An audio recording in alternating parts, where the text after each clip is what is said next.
ஏன் மனிதர்கள் மாற்றத்தை ஏற்க மாட்டாங்க? ஒவ்வொரு தடவையும் புதிய டெக்னாலஜி வந்தாலே ஒரே ஒரு வார்த்தை, இது ரொம்ப காஸ்ட்லி. ஆனால் அது உண்மையா? நம்ம சுற்றி உலகத்தையே பாருங்கள். ஃபியூல் வெஹிக்கிள்ஸிலிருந்து ஈவிக்கு மாறுகிறோம். கேஸ் இருந்தது, இண்டக்ஷன் குக்கிங் ஸ்டவ்வுக்கு இப்போ மாறுகிறோம். இபி எலக்ட்ரிசிட்டியிலிருந்து சோலாருக்கு மாறுகிறோம். பீப்புள் மைண்ட் செட், ஒவ்வொரு மாற்றத்துக்கும் ரெசிஸ்டன்ஸ் இருக்குது. மக்கள் என்ன சொல்லுவாங்க? காஸ்ட்லி, ஒர்க் ஆகாது, பழையது தான் நல்லது. ஆனால் ஹிஸ்ட்ரி என்ன சொல்லுது தெரியுமா? டெக்னாலஜி எப்பவும் காலத்தோடு சீப் ஆகும். ஒரு ரியல் எக்ஸாம்பிள் சொல்கிறேன். நான் 2016 40 இன்ச்சு சோனி எல்இடி டிவி வாங்கினேன். நார்மல் டிவி அது 46,000 கொடுத்து வாங்கினேன் ஷாப்பில்.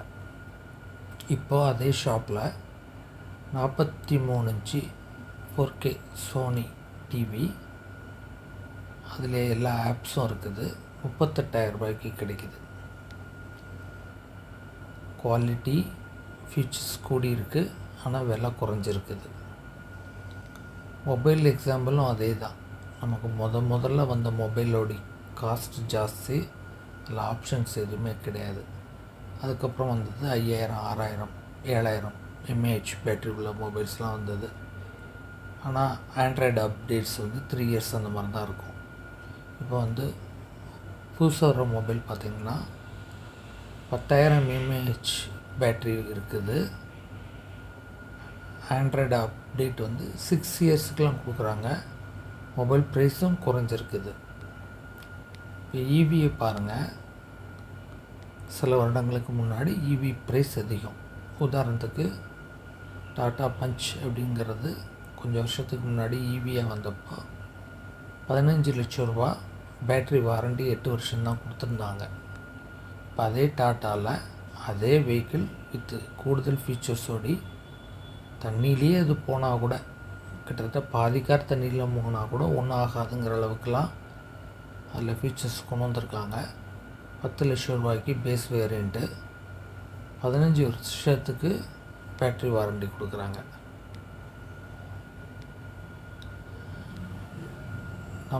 மக்களுக்கு என்னென்னா டெக்னாலஜி ப்ராப்ளம் இல்லை, அது அப்டேட் ஆகிறதுலாம் இருந்தால் கூட மைண்ட் செட்டு தான் ப்ராப்ளம். ஒன்று சேஞ்சுக்கு பயப்படணும், இல்லை நம்ம இருக்கிற கம்ஃபர்ட் ஜோன்லே இருக்கணும்னு இருக்கிறது. நிறைய நியூஸ் பார்த்து என்ன அப்டேட் ஆகிருக்கு அப்படின்னு தெரிஞ்சுக்கிட்டு ஒத்துக்கிற அக்செப்டன்ஸ் தான் ரொம்ப முக்கியம்.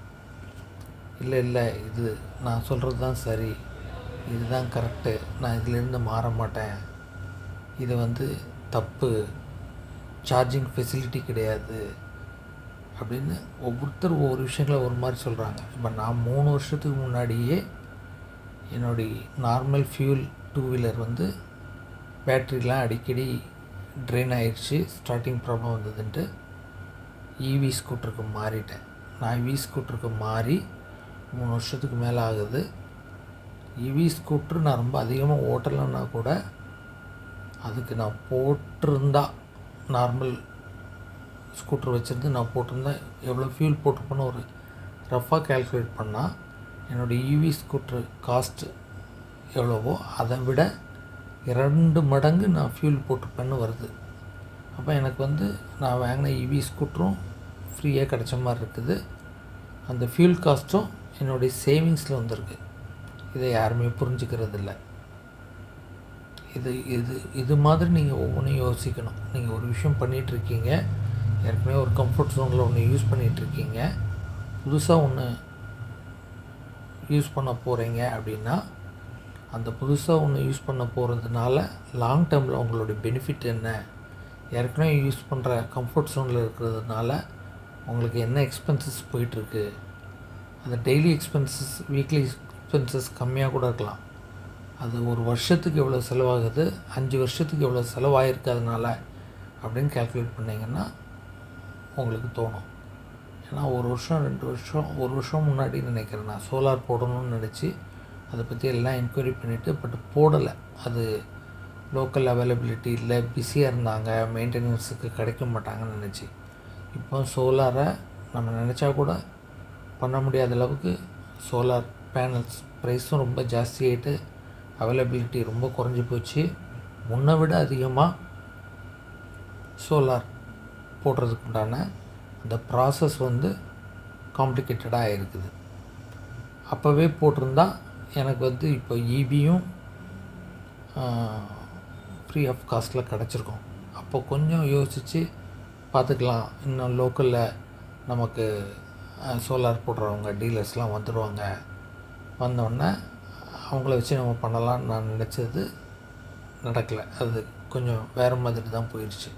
இப்போ இருக்க கரண்ட் சுச்சுவேஷனுக்கு அது இதாகுது. அதான் அந்த கம்ஃபர்ட் ஸ்டோரில் இருக்கணும்னு நம்ம நினச்சிட்டோம். சோலாரை போட்டுட்டு அது மெயின்டெனன்ஸுக்கு ஆள் வருவாங்களா வெளியூர்லேருந்து நினச்சி தயங்கினதுனால அப்போது சீப்பாக முடிய வேண்டிய சோலாரை இப்போ ட்ரை பண்ணோன்னா காஸ்ட்லி ஆகிடுச்சு. இனிமேல் அது திருப்பி நார்மல் சிக்கு வந்து அது சீப்பாக வர்ற வரைக்கும் நம்ம வெயிட் பண்ணோம். 1 வருஷம் 2 வருஷம் கூட ஆகலாம். சேஞ்ச் அப்டேட் டெக்னாலஜி நமக்கு பயன்படும் அப்படிங்கிறத புரிஞ்சவங்க மட்டும்தான் மேக்ஸிமம் பெனிஃபிட் அடைகிறாங்க. அது டெக்னாலஜியில் மட்டும் இல்லை, இன்வெஸ்ட்மெண்ட் பண்ணுற அதுலேயும் அதே தான், லைஃப்லேயும் அதே தான். மாற்றம் ஒன்று தான் மாறாதது. நமக்கு ரொம்ப நல்லா தெரியும், ஹிஸ்ட்ரியில் ரொம்ப முன்னாடி மாட்டு வண்டிகள் இருந்திருக்கு. அதுக்கு முன்னாடி சக்கரங்கள் கண்டுபிடிக்கிறதுக்கு முன்னாடி மனிதர்கள் நடந்தே போயிருக்காங்க. அதுக்கப்புறம் தான் அந்த மாதிரி கார் வச்ச மோட்ரு வச்ச கார்கள் வந்திருக்குது. அப்படி நம்ம வேகத்தை அதிகப்படுத்தி இப்போ எவ்வளோ தூரம் வேகமாக போகிற வாகனங்கள்லாம் நமக்கு வந்துடுச்சு. பஸ்ஸு, ட்ரெயின்னு, ஃப்ளைட்டு, 2 வீலர், காருங்கிறதெல்லாம் சேஞ்ச் எல்லாமே தான் சேஞ்ச் ஆகும். யூஸ் பண்ணுற டிவி, ஏசி, குக்கிங் வெசல்ஸு, அந்த 2 வீலர், காரு, அதில் யூஸ் பண்ணுற ஃபியூலு, ஈவி, ஃப்யூச்சரில் ஈவிக்கு மேலே ஏதாவது வரலாம். இப்போ ஏஐ வந்திருக்குது. இப்போ யூடியூப்பே நம்ம எப்படினாலும் நம்ம பண்ண முடியும் அப்படிங்கிறதுக்கு இப்போ இதுவே ஒரு இதுதான். கண்டென்ட் நான் ரெடி பண்ணிட்டேன், அந்த கண்டென்ட்டை இப்படி பேசலாம் அப்படின்னு அந்த ஏஐ வந்து இந்த டீட்டெயில் கொடுக்குது. அதில் கூட சிறிய சிறிய தவறுகள் இருக்குது. சரி, நம்ம கண்டென்ட்டை ரெடி பண்ணிவிட்டு இதே ஸ்க்ரீன் ரெக்கார்டிங்காக வச்சு இந்த கண்டென்ட்டை பேசி போட்டுருவோம் அப்படிங்கிறது தான். நீங்கள் சேஞ்சை ரெசிஸ்ட் பண்ணுறீங்களா, அதாவது ஏற்றுக்காமல் அதை மறுக்கிறீங்களா, அல்லது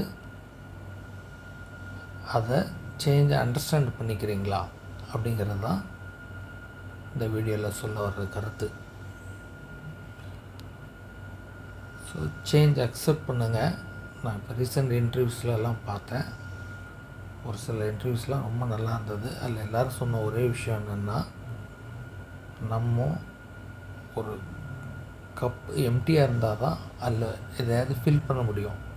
வாட்டரோ காஃபியோன்னு வச்சுக்கோங்களேன். அதே மாதிரி நம்ம எப்பொழுதும் எம்டியாக இருந்தால் தான் புதிய விஷயங்களை உள்வாங்க முடியும். எனக்கு எல்லாமே தெரியும், இதுதான் சரி அப்படின்னு இருந்தால் எந்த புதிய விஷயத்தையும் நீங்கள் உள்வாங்க முடியாது.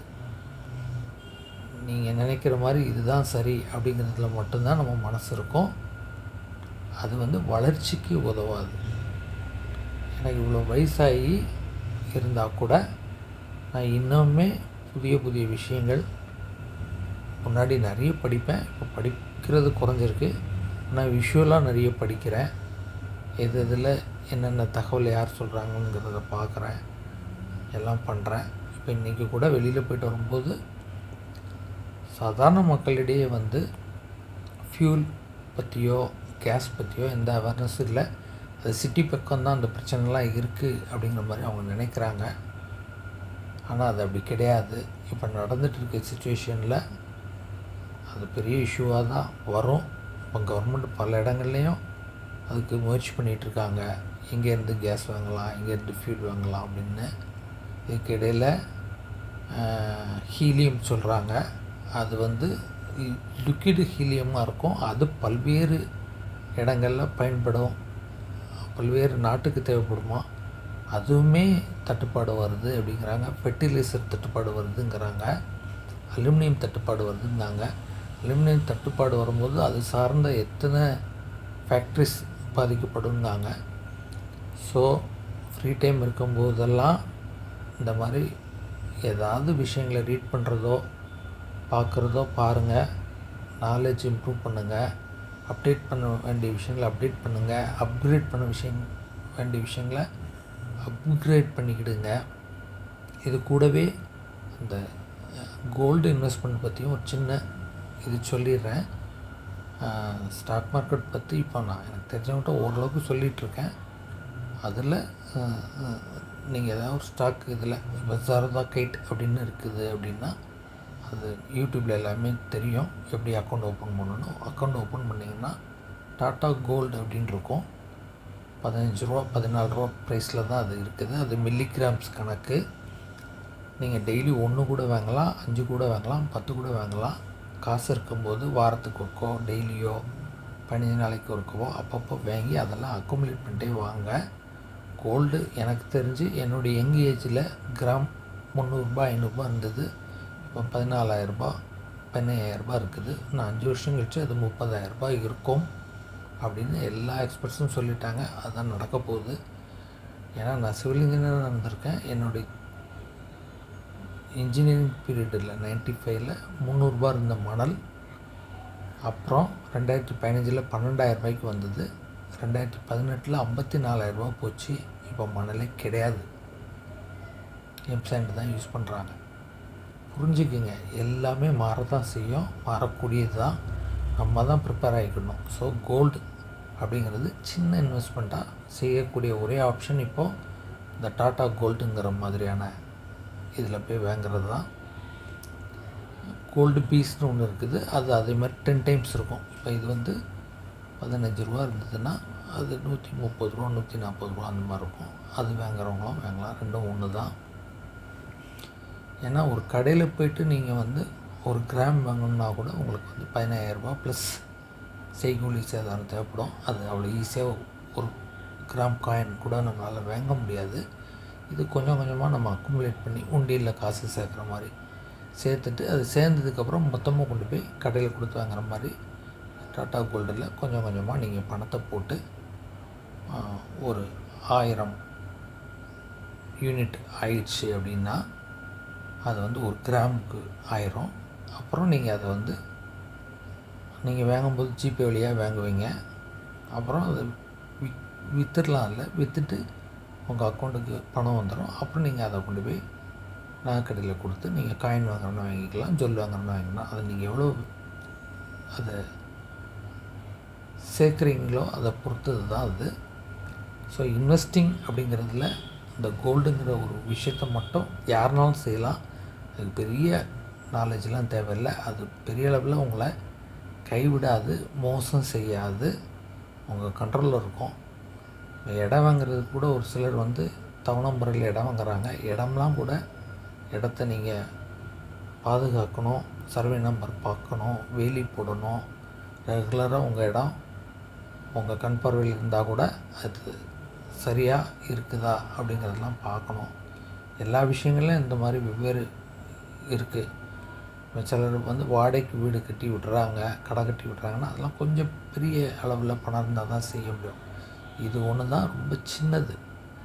வெறும் 15 ரூபா இருந்தால் நீங்கள் ஒரு யூனிட் டாட்டா கோல்டு நீங்கள் வாங்கிக்கலாம். டாட்டா கோல்டுங்கிறது அந்த நேமுக்காக இந்த டாட்டா இதை சொல்கிறேன். டாட்டா கோல்டு மாதிரியே வேறு நிறைய இருக்குது. எல்லாமே அந்த அந்த செபி ரிஜிஸ்டர்டு அந்த இதில் தான் நீங்கள் வாங்கணும். அந்த brokerage grow, Zerodha, angel loan அந்த மாதிரி இதுக்குள்ளே போய் நீங்கள் வாங்கணும். எல்லாமே கிட்டத்தட்ட இந்த ரேஞ்சில் தான் இருக்கும். 14 ரூபா 50 பைசா 15 ரூபான்னா அன்றைக்கி உள்ள மார்க்கெட் ரேட்டுக்கு மாதிரி இருக்கும். ஒன்றா வாங்கிட்டு வாங்க, சேர்த்துக்கிடுங்க. நல்ல இன்வெஸ்ட்மெண்ட்டாக இருக்கும். அதையும் சேர்த்து சொல்லணும்னு நினச்சேன். ஓகே.